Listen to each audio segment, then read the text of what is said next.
Good morning guys. So papakita ko sa inyo yung ating update dito sa ating fish farm. Ito po ay nagdagdag po tayo ng mga maliliit. Tinanggal po natin yung dating asolapan na dalawang malaki dito sa banda rito. Ngayon napalitan na po siya ng siyam na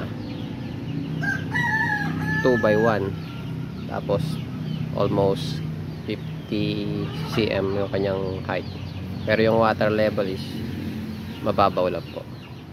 So ito po siya.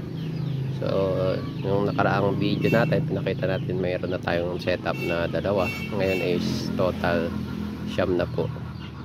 So ang plan po natin dito is magdagdag pa po. So eventually pag-iisipan pa at planuhin kung saan natin ilalagay yung ibang pan. So I believe dito natin siya ilalagay sa bandang harap, sa may gilid ng bakod doon banda. So iniisip ko po kung titibagin yung malaking pan para palitan ng maliliit, kasi mas manageable yung maliliit, especially kung ikaw ay mag-drain na at mag-sorting.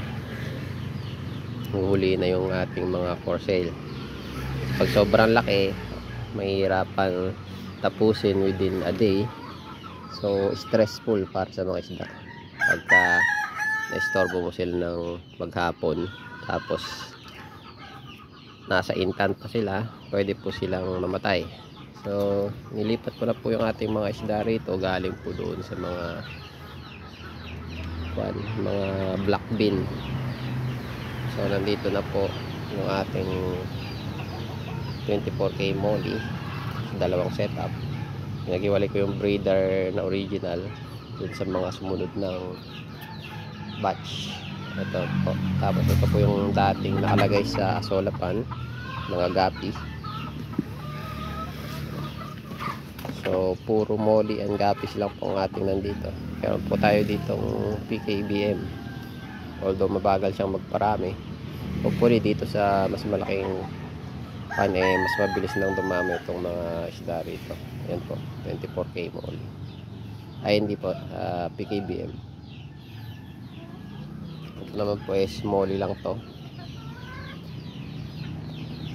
Ito naman black molly.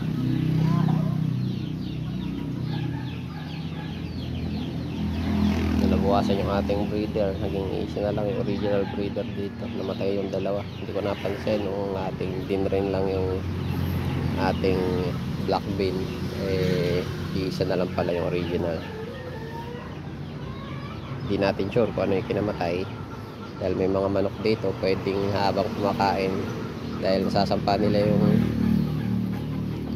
yung ating bean, pwedeng matuka nila yung ating breeder. So ayan po ang ating update sa ating farm. Hopefully meron kayong natutunan. Ito lang po ay sharing. Ayan po, nilagay ko po ng aisle sa gitna para mas madaling ma-access sila. Hindi kagaya nung nakaraan na tatlong pan ditong malalaki pero wala kang madaanan masyado. So yun po. Thank you for watching and God bless.